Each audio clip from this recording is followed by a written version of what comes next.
지난 한 주간 잘 지내셨죠? 여러분들의 얼굴을 보니까 저는 하나님을 보는 것 같습니다. 왜냐하면 어, 아직도 약간 꿈만 같습니다. 여기 이렇게 앉아 있으면서 물질적으로 보면 참 이전에 우리가 앉아서 예배 드리던 그것과 비교했을 때는 없는 것 투성이고 뭐 이렇게 보이지만 하나님 도대체 무슨 일을 하게 하시려고 이렇게 귀한 동역자들을 이 자리에 벌써 찰 정도로 하게 하셨을까, 이걸 생각할 때마다 아직도 종종 믿겨지지 않고 하나님 손 놓치면 큰일 나겠구나, 이런 두려운 마음도 듭니다. 아, 하나님 불쌍히 계셔서 우리들의 마음이 처음과 끝이 같게 해주세요, 이런 기도를 하게 됩니다. 우리가 이 자리에 앉은 것도 그런 면에서 하나님 주신 은혜고 또 은혜로 베풀어 주신 혜택인 줄로 믿습니다. 여러분들 혜택이라고 생각하면 뭐가 떠오르십니까? 여러분들이 사회에서 혹은 뭐 어떤 멤버십을 가졌거나 뭐 어디에 권리를 갖게 되면 거기에 따라오는 혜택들이 있잖아요.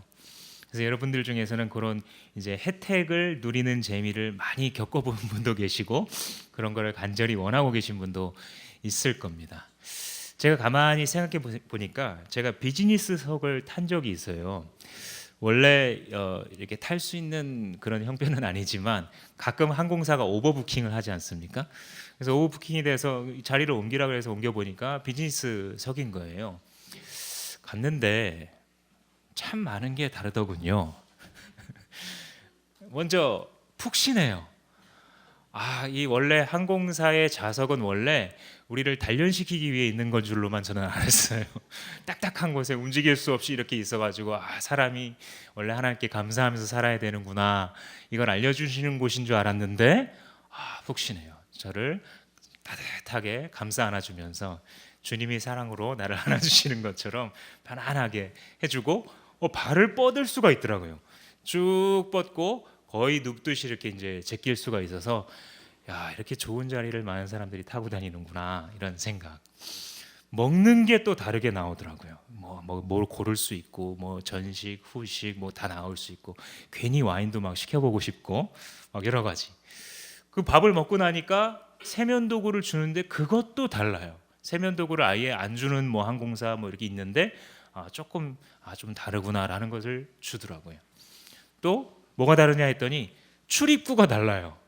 들어갈 때도 입구가 다르고 또 내릴 때도 제일 먼저 다들 못 나오게 하고 앞에 있는 1등석 비즈니스 먼저 이제 내리게 하지 않습니까? 그러니까 한 가지 제가 하는 그 클래스가 비즈니스 클래스로 하나 바뀌었을 뿐인데 여러 가지 혜택들이 다르게 다가오더라고요. 우리가 하나님을 믿었다는 것, 우리의 신분이 바뀐 거죠. 하나님을 믿었을 때 우리에게 따라오는 혜택들이 있습니다. 이 혜택들을 일컬어서 은혜로운 혜택, 곧 은택이라고 부릅니다. 오늘 우리가 읽은 이 시의 시인은 하나님의 은택을 찬양하고 있어요. 은혜라고 오늘 본문에 표현된 이 말이 개역개정 성경을 보시면 너희들아 이 모든 은택을 잊지 말지어다라고 하는 유명한 구절이 나오게 됩니다. 여러분들 아마 많이들 불러보셨을 텐데 찬양하라 내 영혼아, 찬양하라 내 영혼아, 내 속에 있는 것들아 다 찬양하라. 이 찬양 기억하시죠? 그 찬양이 바로 이 시편 103편을 이 구절을 따서 만든 찬양입니다. 1절 말씀해 보시면 내 영혼아 주님을 찬송하여라, 마음 다하여 그 이름을, 그 거룩하신 이름을 찬송하여라, 이렇게 하는데 마음 다하여 이게 의역이에요. 원래 직역은요, 내 속에 들어있는 모든 것들아, 이게 직역입니다. 개역개정에서는 실제로 그렇게 번역을 하고 있는데 여기서 약간 의역을 한 거예요. 근데 저는 그 직역 표현이 참 좋아요. 그렇지 않으세요? 내 속에 있는 모든 것들아 주님을 찬양해라, 그렇게 외치는데 그 외치는 이유가 이 2절 말씀에 보시냐면 주님께서 지금까지 베풀어 주셨던 은혜 혹은 은혜로운 혜택들을 기억하라라는 거예요. 이 말씀이 왜 의미가 있냐면 우리는 보통 잊어버려요. 하나님께서 은혜로 주신 그 혜택들이 어느 순간에는 당연지사가 되어서 더 이상 감사하지 않고 내가 더 이상 갖지 않고 있는 것들을 생각하게 되는 것, 이게 사람들의 습성입니다. 이 시인이 그래서 자기의 영혼을 깨우면서 주님께서 너에게 지금까지 베풀어 주셨던 은택을 잊지 말지어다 하고 자기의 영혼을 향해서 2번 이렇게 외치고 있습니다. 이 은혜라는 것은 무엇이냐면 한번 따라해 보겠습니다. 받을 자격이 없는 자에게 값없이 주어진 것, 그게 은혜예요. 받을 자격이 있어서 받으면 그거는 봉급이라고 불러요. 그거는 보상이라고 불러요. 그거는 권리라고 불러요. 근데 은혜는 뭐냐면 원래 권리도 없고 자격도 없어요.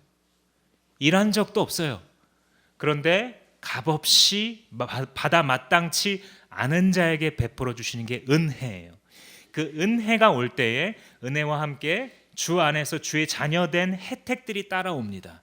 그 혜택들을 은택이라고 부르게 됩니다. 그래서 이 말은 다른 찬송시에 받은 복을 세어보아라 라고 하는 찬송가 기억은 하시죠? 그것과 똑같은, 영적으로 똑같이 일치하는 찬양이에요.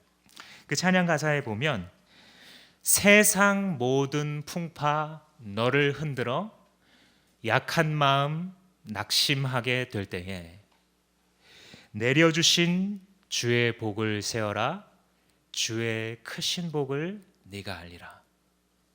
받은 복을 세어보아라 크신 복을 네가 알리라. 받은 복을 세어보아라 주의 크신 복을 네가 알리라. 카운트 해보라는 거예요. 실제로. 그래, 좌석이 좋지, 음식이 좋아, 레그룸이 넓어, 출규가 달라, 뭐 어메니티가 달라 이러면서 세워보면 진짜 이거 좋은 거구나 하듯, 주님을 믿는 사람들도 주님을 믿는 게 너무 당연하고, 구원받은 게 너무 당연하고, 가정 안에 말씀 있는 게 너무 당연하고, 예배드릴 장소가 있는 것이 너무 당연하고, 새끼 밥 굶지 않고 먹는 게 너무 당연하고, 하나님의 말씀을 들을 때 마음에 뭔가 느껴지는 게 있는 게 너무 당연하고, 이게 모두 당연하고 아내도 당연하고 남편도 당연하고 엄마 아빠도 당연하고, 이렇게 되기 시작하면 우리의 입술에는 감사가 사라지고 빛이 사라지고 하나님께서 주시지 않은 것들, 아직 나에게 없는 것들에 집중하게 됩니다. 그런 신앙생활은 너무나 빈곤한 신앙생활입니다. 신앙이란 기뻐하는 것입니다. 하나님이 내게 은혜로 베풀어 주셨던 것을 스스로 찬양하고, 너와 내가 모여서 찬양하고, 모둠으로, 목장으로 공동체가 모여서 함께 나누면서 그 은혜를 주고받을 때에 우리 마음 가운데 감당할 수 없는, 세상이 빼앗을 수 없는 기쁨을 먹고 마시는 것, 이게 신앙 생활입니다. 우리 주마음교회 성도님들이 이 은혜를 먹고 마시는 자들, 공동체가 되기를 주님의 이름으로 축원합니다. 이 시인이 받아본 은혜를 한 8가지 정도로 막 세고 있어요. 이 시인도요. 실제로 나오는 단어 표현은 뭐뭐 하는 분, 뭐뭐 하는 분. 오늘 우리가 찬양 드린 것처럼 이 시인도 뭐뭐 하는 분, 뭐뭐 하는 분 이렇게 쭉 얘기하고 있어요. 그런데 그게 결국은 하나님이 베풀어 주신 혜택들입니다. 그래서 그 혜택들을 3절에서부터 계속 그 하나님께서 베푸시는 혜택을 3절에서 9절까지 쭉 이야기하고 있는데, 이것들을 다 다루면 한 3시간 정도 설교를 해야 됩니다. 그건 다음 기회로 좀 미뤄놓고 한 가지 정도에 집중하려고 하는데, 그 전에 한번 간단하게 살펴보겠습니다. 이 8가지 정도에 대해서 시인이 뭐라고 얘기하는지. 3절부터 보시면 주님은 너의 죄를 용서해 주시는 분이라고 부릅니다. 이게 오늘의 주제입니다. 그래서 그냥 넘어가겠습니다. 2번째, 그러니까 용서해 주시는 분은 한마디로 용서자 하나님을 경험했어요. 이 시인이 자기의 죄를 용서하시는 용서자 하나님. 2번째로는요, 모든 병을 고쳐주시는 분, 그러니까 치유자 하나님을 경험했어요. 이게 무슨 뜻인지 정확히는 몰라요. 시인이 뭘 겪었기에 모든 병을 다 치유해 주시는 하나님 이렇게 찬양하고 싶었는지 우리가 정확히는 알 수 없어요. 그런데 그의 인생에서 그가 알았던 하나님이 자기 안에 있던 무언가를 치료해 주시는 거예요. 세 번째로는 생명을 파멸해서 속량해 주시는 분이라고 했어요. 속량자 하나님. 이 속량이라는 것은 나중에 기회가 되면 제가 아예 설교 한 편을 할애해서 나누고 싶은데, 망가져 있던 것을 온전하게 만드는 것, 이걸 속량이라고 부릅니다. 속할 속자에 어질 양자 혹은 양질의 것이다 할 때 그 양자를 써서 원래 망가지고 어디에 팔리고 갇힌 바 되었고 죄에 눌린 바 되었던 것을 원래의 온전한 상태, 양으로 돌이키는 걸 속양, 구속, redeem, redemption 이런 단어로 성경에서는 표현을 하고 있습니다. 그러니까 자기의 인생이 거의 망가졌었던 거예요, 이 시인이. 그런데 그 인생을 다시 양질의 것으로 만들어 주신 속량자 하나님을 경험했어요. 다음으로 사랑과 자비로 단장해 주시는 분, 이렇게 얘기를 했어요. 이 단장해 주신다가 역시 의역인데 직역은 뭐냐면 관을 씌우신다 이거예요. 올림픽 게임 같은 거 하면 메달을 딴 사람들에게 메달도 걸어주지만 종종 월계관 씌워주는 거 보셨어요? 그 굉장히 오래된 풍습이잖아요. 승리자에게 월계관을 씌워줬어요. 이게 바로 관을 씌운다라고 하는 고대의 풍습인데, 이게 뭐냐면 이 사람은 지금 승리자다라는 걸 보여주는 겁니다. 사랑과 자비로 관을 씌우신다는 건 뭐냐면, 얘 내 거야, 건드리지 마, 내 아들이야, 내 딸이야 하고 관을 딱 씌우심으로써 다른 모든 대적들로부터 지켜주시는 거예요. 그래서 사랑과 자비, 여호와의 사랑과 자비가 머문다는 것을 통해 보호하시는 보호자 하나님에 대해서 그가 또 이야기를 하고 있습니다. 다음에는 5절에 평생을 좋은 것으로 채워준대요. 여러분, 이런 하나님 경험해 보셨어요? 평생을 좋은 것으로 채워준다. 사실 인간의 경험은 그 정반대일 수 있습니다. 항상 뭔가가 부족해요. 그렇지 않으세요? 어쩔 땐 돈이 부족하고요, 어쩔 땐 쉼이 부족하고요, 어쩔 땐 관계가, 기쁨이 부족해요. 제가 가끔 가다가 이 TV를 보면 홈쇼핑 채널의 개수를 보며 놀랍니다. 제 입장에서 제대로 된 채널 하나, 그 다음 넘기면 그 다음 채널 홈쇼핑, 그 다음에 제대로 된 채널 하나, 그 다음에 또 홈쇼핑. 홈쇼핑이 이렇게 많은데 어떻게 이렇게 잘 될까? 한참을 보다 보니까 제가 알았어요. 이 홈쇼핑이 뭐냐면 우리 집에 뭐가 없는지를 알려주더라고요. 너 이거 없지? 너 이거 있으면 너의 생활이 굉장히 편안해져. 너 이거 없지? 이거 있으면 너네 가정이 행복해. 너 이거 없지? 너 멋있는 사람이 돼. 이거를 막 알려줘서 어느덧 전화기를 손에 잡고 있는. 우리의 삶이라는 것은 어찌 보면 끊임없이 자기가 없는 것, 자기가 갖지 못한 것을 향해서 따라가고 매진하고 불평하고 좌절하는 삶인지 모르겠습니다. 성경은 이것이 우리가 뿌리 깊게 타락한 죄성을 갖고 있기 때문이다라고 이야기해요. 하나님께서는 사실 우리의 삶에 필요한 모든 것을 공급해 주시는 분이세요. 아멘이십니까? 그렇기에 이 시인은 하나님 흡족합니다 라고 표현하게 되는 거예요.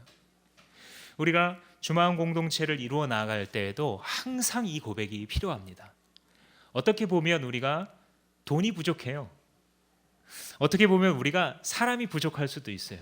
어떻게 보면 우리가 주어진 어떤 시간과 조직을 갖춰서 더 아름답게 더 효율적으로 어떤 일을 해나가기에 아직 부족해요. 그러나 다시 생각해 보면 우리가 하루 24시간을 살아가고 주님 앞에서 우리가 파송되어서 지금 여기 오기까지 우리가 가지고 있는 모든 것이 우리에게 족합니다.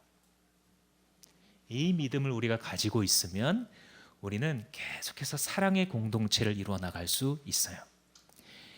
예배당이 지금보다 훨씬 아름다운 곳을 나중에 허락하실지도 몰라요. 하나님 안 하실 수도 있어요. 그건 주인 마음대로입니다. 그렇죠?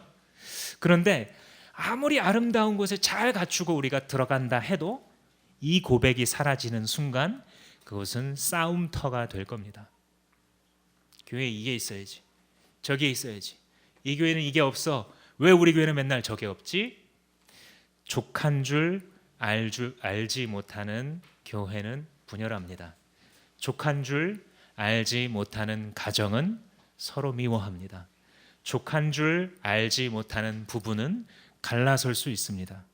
족한지 알지 못하는 자녀는 하나님이 자기에게 주신 부모라는 축복을 늘 잊고 살아갑니다. 족한지 알지 못하는 부모는 자녀를 이해하려고 하지 않습니다. 그러나 내게 주신 것 흡족합니다 라고 고백하는 자에게는 하나님이 그 믿음대로 되게 하실 것입니다.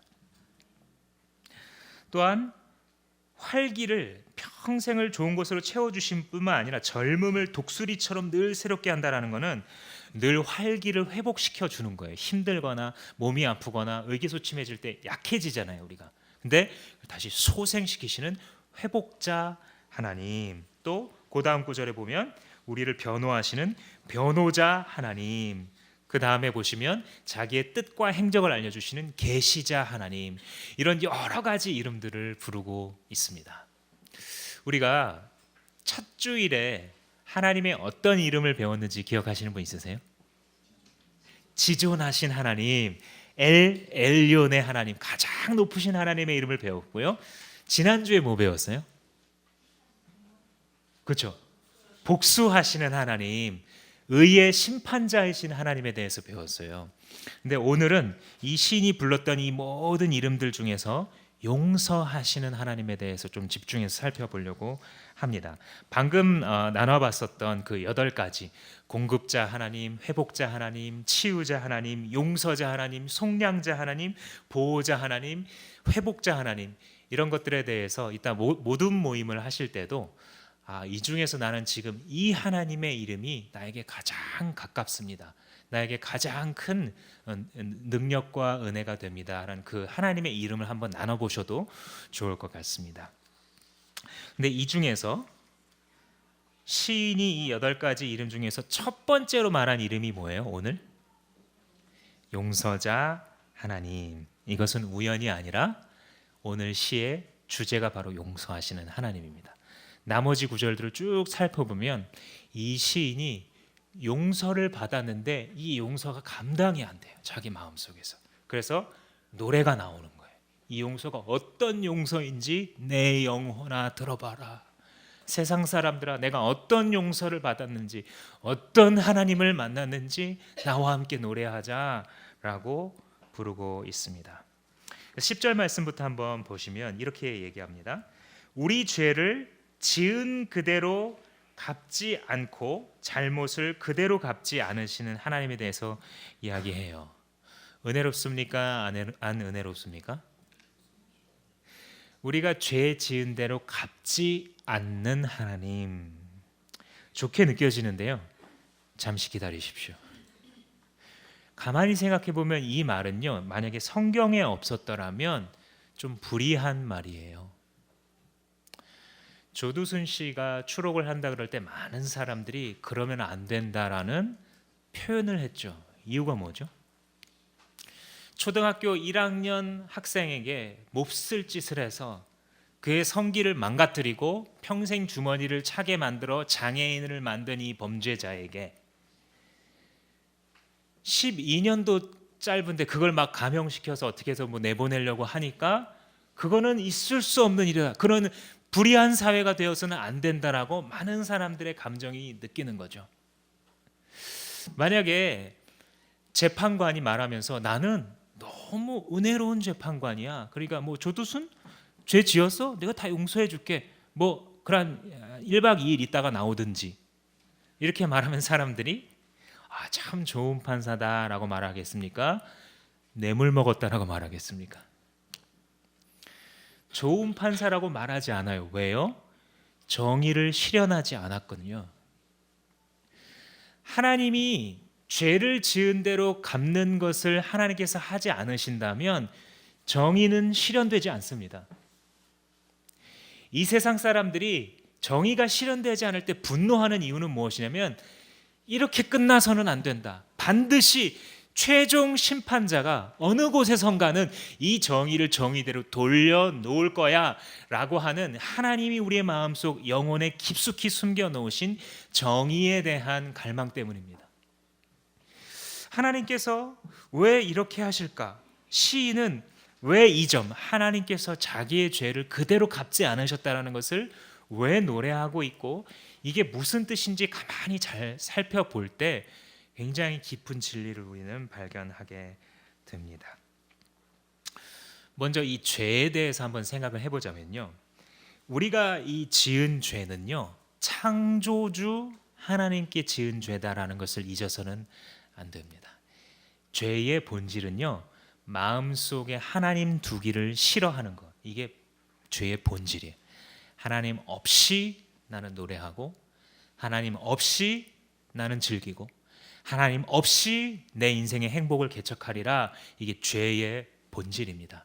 하나님 없이 선악과 내가 먹고 싶으면 먹고, 하나님 없이 내 동생 죽이고 싶으면 죽이고, 이게 바로 죄의 후손들이 우리에게 보여줬고 오늘날 우리도 이 세상 가운데 보며 또 스스로도 행하며 살아가고 있는 타락한 죄인의 모습이죠. 제가 종종 청년들과 이야기할 때 죄의 개념을 설명할 때 이 예화를 듭니다. 제가 만약에 종이에요, 종. 설명하기 쉽게 신분이 있었던 중세 정도의 시대를 생각해 보실 때 제가 종입니다. 여기 있는 어떤 분도 똑같이 종이에요. 제가 뺨을 한 대 쳤습니다. 그러면 아야. 그러면서 이 사람은 나한테 어떻게 해야 그다음 공평하다고 느끼겠습니까? 자기도 역시 한 대를 뺨을 쳐야 이제 똑같다, 공평하다라고 느껴지겠죠. 그런데 저는 종인데 여기 주인이 있어요. 평민인데 저희 주인이에요. 주인의 뺨을 제가 쳤어요. 그러면 이제 주인이 저를 뺨 한 대 치는 것으로 끝나겠습니까? 아니면 그거보다 더 해야 된다고 말하겠습니까? 더 해야 된다고 말하겠죠. 뭔가 이게 지금 네가 잘못한 그 잘못에 대해서 온당한 처벌을 하려면 이제 매질 정도는 해야 될 거예요. 그죠? 주인을 때렸으니까. 근데 이제 주인이 아니라 영주가 있어요. 이 지방을 다 다스리는 영주가 있는데 종이 영주의 뺨을 쳤어요. 그럼 이제 영주가 어떻게 해야 이 일이 해결되고 온당한 처벌이 이루어졌다고 믿겠어요? 이제 여기에서부터는 이 목숨을 죽이니 살리니 얘기가 나오기 시작합니다. 왜냐하면 영주의 권세가 그만큼 높으니까요. 이제 영주가 아니라 왕이 있어요. 이 종이 왕의 뺨을 쳤어요. 그럼 이제부터 무슨 말이 나오죠?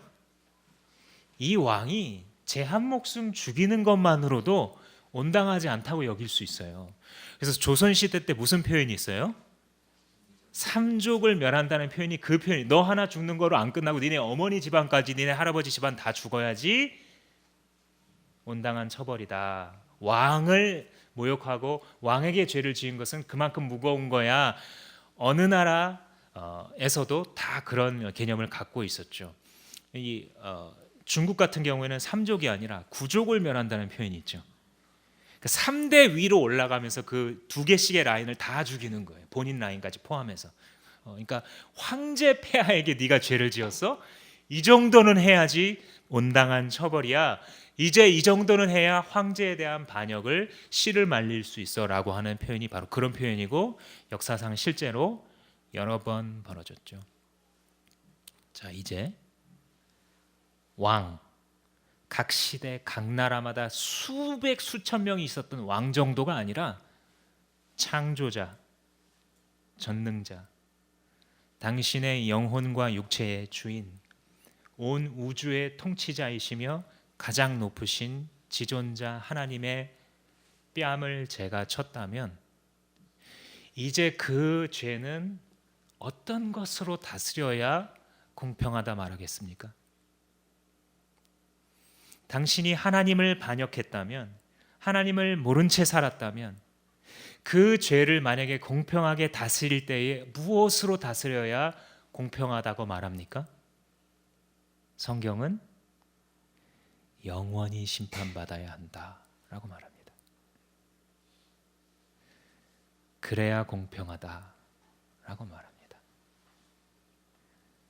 하나님의 높으심이 무한한 만큼 그의 뺨을 치듯 내 마음대로 인생을 살아가고 주님께서 내게 사랑을 베푸시려고 하는데도 끊임없이 부인하면서 살아가는 나라는 사람의 하나님을 몰아낸 죄는 성경이 이야기하는 것처럼 영원히 세세토록 고통을 받아도 될까 말까라고 가르칩니다.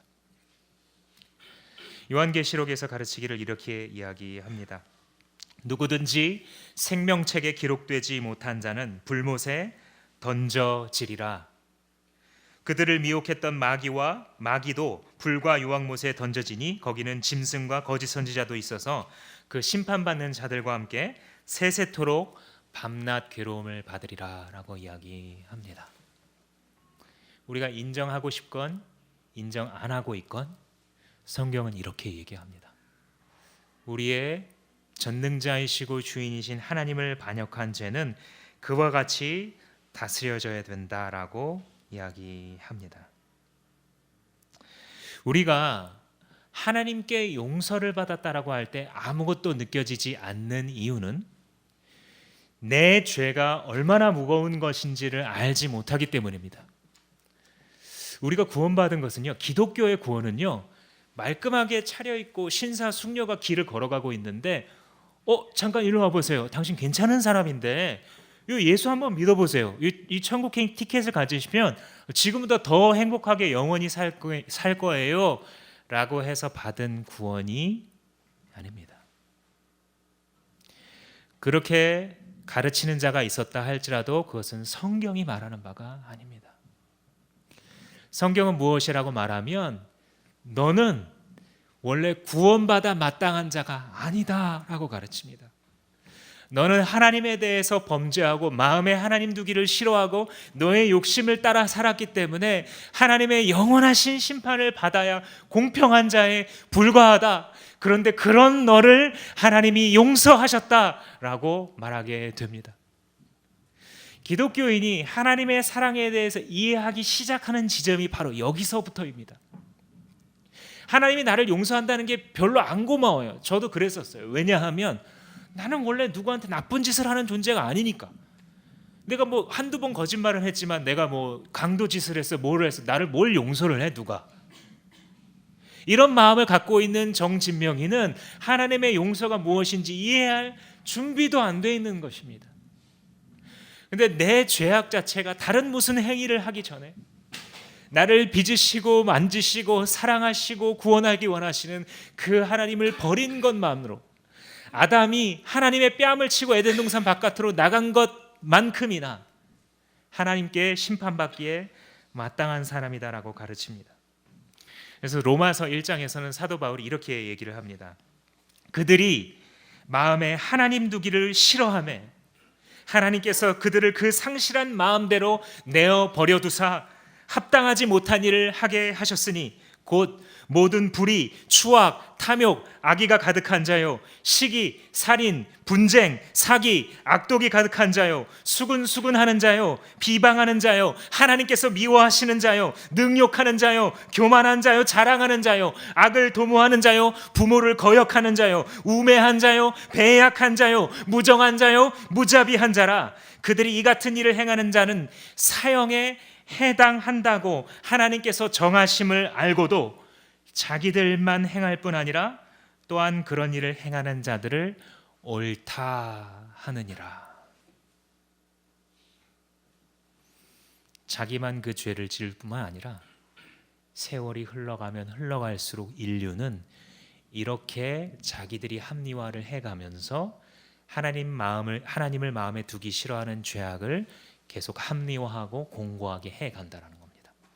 간통도 죄가 아니고 이것도 죄가 아니고 저것도 죄가 아니고 마음속에 하나님께서 두셔서 우리가 그것을 따르면 살게 되는 그 길들을 하나씩 지우는 것이 하나님께서 내버려 두신 죄인이 걸어가는 길이다라는 것입니다. 따라서 기독교의 구원은 받을 자격이 원래 있는 양질의 사람에게 덤으로 주어진 것이 아니라 하나님의 사랑과 용서를 받을 자격이 전혀 없는, 아니 하나님께 회개할 생각조차도 의지조차도 없는, 그게 뭔지도 알지 못하는 나에게 주님이 어느 날 내 인생에 찾아오셔서 사람을 통하여 말씀을 통하여 나를 두들기시고 나에게 그저 받아 마땅하지 않은 자격 없는 자에게 주신 선물을 받은 것, 이것이 기독교의 복음이고 기독교의 선물입니다. 사랑하는 여러분, 여러분은 받을 자격이 없는 것을 받았다는 것을 믿으십니까? 용서받을 자격이 없는데 하나님께 내가 지은 죄에 대해서 그걸 회개할 마음조차도 없었는데, 의지도 없고 그럴 지식조차도 없을 때에 주님 나를 찾아오셔서 먼저 나에게 주신 그 은혜를 받은 자인 것을 믿으십니까? 그런 자에게는 하나님께서 용서의 은혜를 베푸시는 것입니다. 이 시인이 지금 노래하고 있는 것은 그제서야 알게 돼요. 나에게 내가 죄를 지은 그대로 갚지 않으시고 라고 말할 때 이 시인의 마음 가운데 일어나고 있는 감격과 노래로 표현해야만 되는 이 감사함을 우리는 그제서야 공감해 갈 수 있습니다. 내 죄가 너무나 큰데 하나님이 그 죄로 다 갚으셨더라면 내가 하나님 앞에 설 수조차 없는 인간인데, 그런 나에게 죄에 대한 형벌을 그대로 갚지 않으시고 도리어 나를 사랑해 주신다니까, 하나님 이게 도대체 어떻게 이렇게 되는 것입니까? 라고 울부짖으며 주님 앞에 감사하게 되는 것, 그것이 바로 은혜, 혜택을 아는 자의 고백인 것입니다. 그런데 우리의 질문은 왜 그대로 갚지 않으시는가? 이게 아주 중요한 질문입니다. 이 구약에서 지금 대답을 못 해줘요. 이 부분을 지금 시인이 죄를 그대로 갚으셔야 되는데 그대로 안 갚으셨네요, 할렐루야 하고 있는데 왜 안 갚아주셨는지에 대해서는 구약의 백성들은 정확히 몰랐을 수도 있어요. 이게 그리스도께서 오셔야 이 많은 부분들이 밝게 빛나면서 이 계시를 우리가 이해하게 되는 것입니다. 왜 그대로 갚지 않으시냐면 대신 형벌 받아주신 분이 있어서입니다. 예수님이 걸어가실 때 세례 요한과 사람들이 뭐라고 별명을 지었냐면, 보라 세상 죄를 지고 가는 어린 양이로다 라고 말했죠. 우리가 우리 죄로 하나님 앞에서 영원한 심판을 받아 마땅한 존재인데 그거 그대로 마땅한 대로 주지 아니하시고 대신 어린 양으로 택하신 자기 아들 예수 그리스도에게 그 하나님의 진노를, 그 심판을 쏟아 부으셨다는 거예요. 우리가 이 이야기를 사실 이해할 수가 없습니다. 갈라디아서 3장 27절에 보시면 누구든지 예수를 믿는 자는 그리스도로 옷 입었다 이렇게 가르칩니다. 이게 뭐냐면 주님께서 피 흘리셔서 우리의 죄값을 치르셨기 때문에 그 피가 마치 우리의 몸을 덮는 것처럼 그리스도가 우리의 의가 되셔서 우리의 옷이 되어 주신다라는 겁니다. 그러니까 우리가 주님 앞에 설 때에 원래는 죄인으로서 두려워해야 되는데 두려움 없이 하나님을 찬양하고 하나님 사랑합니다 라고 말할 수 있다는 것이죠. 그래서 우리가 하나님 앞에 설 수 없을 때 우리 대신 서주시는 그 예수 그리스도의 그 공로를 의지하는 자들이 바로 그리스도인들입니다. 이거를 다른 쪽으로 설명해 보자면, 하나님 편에서 설명해 보자면 바로 이것을 사랑이라고 부르는 겁니다. 하나님의 사랑은 사랑받을 자격이 없는데 무한히 영원히 사랑해 주시는 사랑이에요. 여러분 한번 생각해 보세요. 하나님 아버지께서 자기 아들 예수를 내어주셨다. 이거를 뭐 교회에서는 거의 매주 말하기 때문에 심상치 않게 우리가 늘 지나갈 수 있으나 이렇게 생각해 보세요. 자식 가신 부모의 입장에서 누가 자기 자식 죽여서 남 살릴 분 계십니까? 저는 못합니다. 저는 다시 태어나도 못해요. 내 자식은 하나고 남들은 여러 명이라 할지라도 저는 못 바꿔요. 하나님의 사랑을 우리가 헤아릴 수 없다라고 말하는 것은 사람도 지 자식이 이뻐서 그렇게 애끼는데 하나님께서 자신의 귀하신 독생자 예수 그리스도를 대신 죽게 했다. 그것도 지렁이 같은 벌레 같은 피조물을 대신해서 자기 자식을 죽게 만드시는 신이신 하나님의 마음은 무엇입니까? 우리와 같은 자들을 향하신 사랑이 무엇이길래 자기 아들 독생자 예수를 십자가에 못 박는 것을 보고 계십니까? 이 하나님의 사랑을요, 우리는 완전히 다 이해할 수 없어요. 다만 우리가 이해할 수 있는 최선의 길이 그 부모의 비유예요. 부모의 비유.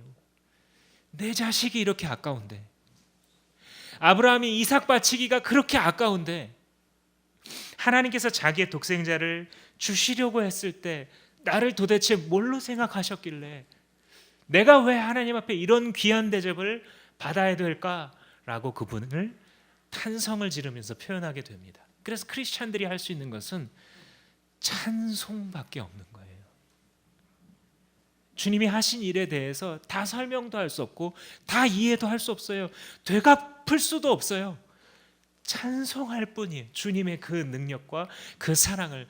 내가 작은 것 가졌으면 주님 이거라도 제발 하나님께 드릴 수 있을까요? 내가 주님께 이런 은혜를 받았는데 내가 이거라도 할 수 있을까요? 라고 말하게 되는 것입니다. 이 하나님이 누구신지에 대해서, 용서하시는 하나님에 대해서 쭉 이야기를 하고 있습니다. 다 말할 수는 없지만 이 자비로우신 하나님, 은혜로우신 하나님, 사랑이 풍성하신 하나님, 이런 표현들을 쭉 하는데 여기에 대해서 우리가 조금 이해해 볼 수 있는 게 탕자의 비유예요.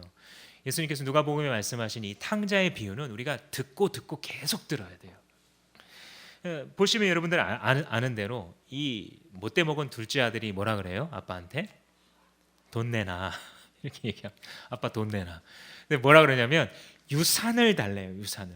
유산이란 건 원래 언제 주는 거예요? 아버지가 돌아가실 때 주는 게 유산이잖아요. 근데 아빠 지금 돈 내놔. 무슨 돈? 유산이요. 아버지를 무슨 취급하는 거예요 지금? 죽은 취급하는 거예요.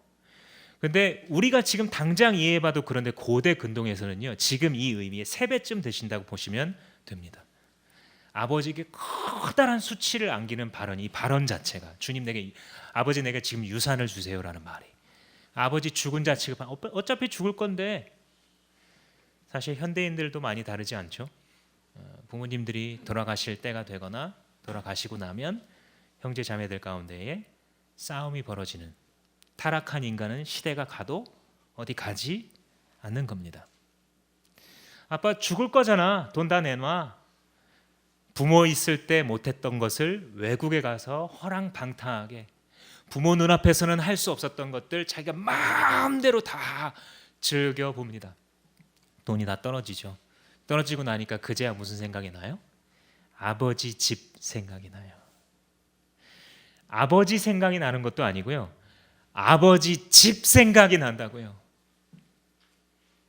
아버지 집에 있을 때는 따뜻했어. 닭도리탕도 먹을 수 있었어. 괜찮았어 라고 말하면서 아버지 집을 생각하게 되는 거예요. 그래서 돌아옵니다. 돌아오면서 자기도 이제 돌아가기 직전에 좀 낯짝은 있었는지, 그래, 아빠한테 가면 나를 아들이라고 여겨달라 그러기엔 좀 너무 뭐하니까 종으로라도 써주세요 이렇게 대답을 하자라고 마음속에 마음 먹고 갑니다. 그러니까 일말의 양심은 있긴 있나 봐요. 근데 갔을 때 아버지의 반응이 뭐였어요? 멀리 아들이 보이는데 아버지가 뛰어나갑니다. 뛰어나가요. 그러니까 예수님이 지금 뭘 묘사하려는지 아시겠죠? 예수님이 직접 하신 비유예요. 니들이 믿는 하나님 아버지가 누군지 알아? 하면서 설명해 주는 말이에요. 이 말이. 아버지는요 매일 기다렸던 거예요. 그러니까 이 아들을 나간 데이 1부터 돌아오는 D-Day까지 계속 보고 있는 거예요. 그러다 저 끝에 회개의 기미가 요만큼 보일랑 말랑 할 때 뛰어나가신다고요. 뛰어나가셔서 안아주시면서 입맞춤을 하고 종들에게 명해서 와서 신발을 새로 신기고 옷을 새로 하고 가락지를 새로 끼고, 이게 뭐냐면은 얘 완전한 내 아들 맞으니까 니네들 까불지 마 이 뜻이에요. 그 신분을 확정해 주는 거예요. 내 아들 맞다라는. 이 고귀한 집안의 아들 맞다라는 것을 표현해 주는 거예요. 아버지 하나님께서 반역하고 집 나간 우리들을 주님께 돌아갈까 말까 하는 정도를 생각하고 있을 때, 아니 그 생각조차도 주님이 주시고 우리에게 달려와 안아주심으로써 당신이 지금 이 자리에 앉아 있을 수 있게 된 것입니다. 당신의 영원한 운명이 영원하고 무한한 심판에서 영원하고 복된 아버지 집에 거할 수 있는 양자됨, 양녀됨 신분을 갖게 된 것입니다. 그때 이 아버지가 이 탕자 비유에서 아버지가 하는 말이 있어요. 마지막에 이렇게 말씀하세요. 이 아버지가, 얘들아, 내 아들은 죽었다 살았어. 내 아들은 내가 잃었다 찾았어. 더 이상 다른 말이 필요 없다라는 거예요. 이 잃어버린 줄 알았던 내 자식, 영원히 집 나간 줄 알았던 이 자식이 드디어 내게 돌아왔어. 기독교의 복음은 우리가 하나님 앞에 어떤 아름답고 의로운 것을 드릴 수 있고 봉사를 해 드릴 수 있어서 우리를 구원해 주신 것이 아니라, 우리 나가서 지 멋대로 집 나가 살고 있는데 아버지께서는 기회만 있으면 우리의 인생 속으로 찾아 들어오셔서 안아주시고 입맞춤하시며 너는 내 아들이다 내 딸이다 신분을 확정하시고 그를 안으셔서 잔치를 벌이시는, 내가 잃어버렸던 딸을 찾았어, 내가 잃어버렸던 내 아들을 찾았어 라고 말씀해 주시는 그 사랑인 것입니다. 그러니까 우리가 할 수 있는 게 뭐밖에 없다고요? 찬송밖에 없다고. 이 아버지에게 우리가 새 옷을 사드리겠어요? 가락지를 사드리겠어요? 우리가 하나님께 뭘 드린다 한들 하나님께 없는 게 뭐가 있겠어요? 우리가 할 수 있는 것은 찬송하고 그 이름을 되뇌이고 그 이름을 부르는 것, 그 이름을 높이는 것밖에 없는 것입니다. 이 하나님의 사랑의 크기에 대해서 표현할 때 마지막 부분에서 이렇게 표현해요. 하나님의 사랑은 하늘이 땅에서 높음같이 높대요. 그러니까 이게 더 표현할 수 없으니까 이런 표현만 하는 거예요. 너무 높아서 하나님의 사랑 다 모르겠어요. 근데 이만큼 높으세요. 찬송밖에 못하는 거예요. 갚아드릴 수가 없으니까요. 주님, 저는 원래 심판받아 마땅한 죄인인데 제가 어떻게 주님의 아들이 되었어요? 저랑 저에 대한 죄의 벌은 딱 붙어 있었어야 돼요. 그런데 주님께서는 내 죄를 나에게서 분리시키셔서 이거를 옮기시기를 동이 서에서 먼 것처럼 옮겨버리셨대요. 제가 미국에서 한번 동서횡단을 절반만 해본 적이 있거든요. 갔다 오는데 한 50시간 운전을 했습니다. 짧게 가면은 한 3,000 몇백 킬로, 좀 길게 가면 5,600 킬로래요. 이 동서가 미국이. 그러니까 정말 최소한 일주일 잡고 이렇게 가야 되는 거죠. 그냥 한 번 가는 편도 여행이 자동차로. 그것도 뭔데 주님이 지금 옮기시려는 건 뭐냐면 동이라는 컨셉 자체, 이스트라는 컨셉 자체에서부터 서쪽이라는 컨셉 자체로 옮기셨대요. 그러니까 표현이 이렇게밖에 안 나오는 거예요. 주님이 내 죄를 영원히 해결하시고 다시는 돌아보지도 않으실 정도로 죄를 해결하셨는데, 주님 내 죄를 나에서 분리시키셔서 멀리 버리시기를 동이 서에서 먼 것처럼 내 죄를 멀리 처리하셨습니다. 당신의 아들의 십자가 위에서 나로부터 죄를 분리하여 이렇게 나를 구원하신 사랑이 이렇게 크고 놀랐습니다 라고 말하게 되는 것이죠. 그렇기 때문에 우리가 주님께 드릴 수 있는 것은 찬양입니다. 다시 1절로 돌아와 우리가 말씀을 마무리해 보자면, 내 영혼아 주님을 송축하라, 내 속에 있는 모든 것들아 주님을 송축하라 라고 말하는 것은 그것밖에 할 수 없어서입니다. 물론 노래만 찬양은 아닙니다. 우리에게 있는 것으로, 그게 시간이 됐든 물질이 됐든 마음의 헌신이 됐든 뭐가 됐든 이것을 드릴 때에 이게 바로 찬양의 제사가 되어 주님께 올라가는 겁니다. 한 죄 많은 여인이 예수님 찾아와서 기름 부었던 사건 기억나시죠?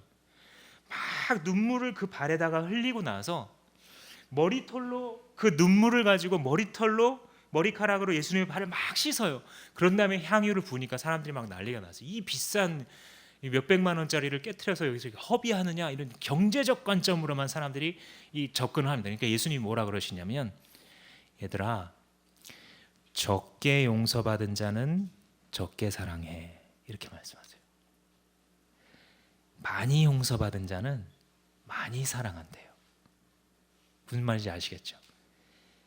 자기가 하나님께 받은 용서가 얼마나 건지 아는 사람은 그만큼 깊이 하나님을 사랑한다는 거예요. 자기가 용서받아야 될 죄인인 걸 잘 못 깨닫는 사람은요, 예수님 사랑하기가 너무 힘들어요. 실제로 그렇거든요. 우리의 믿음이 성장해 갈 때 때로 안 성장하는 이유가 뭔지 아세요? 하나님이 내게 베푸신 은혜가 은혜로 여겨지지 아니하고 마땅히 하나님이 우리 가정에 줘야 될 복이라고 생각하기 때문이에요.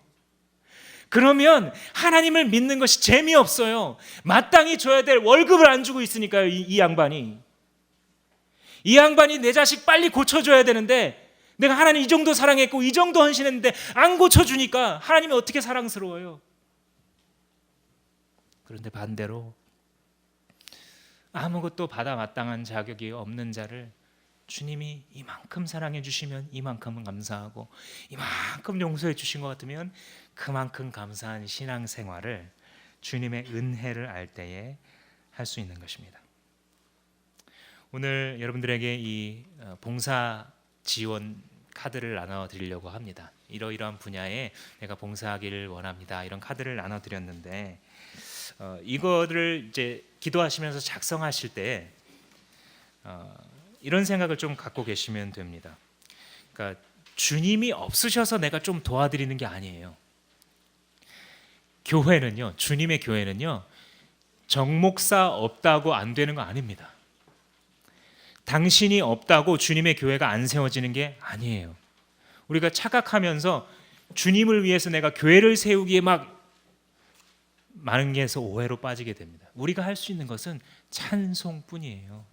내가 가지고 있는 물질로 주님을 영화롭게 하고 시간으로 주님을 영화롭게 하는 거예요. 그냥 내게 있는 달란트를 가지고 내가 할 수 있는 걸 가지고 주님께 드리려고 할 때 성령께서 그 한 사람 한 사람이 드리고자 하는 그 사랑과 찬송의 제사를 받으셔서 자기가 자기 교회를 세워가시는 거예요.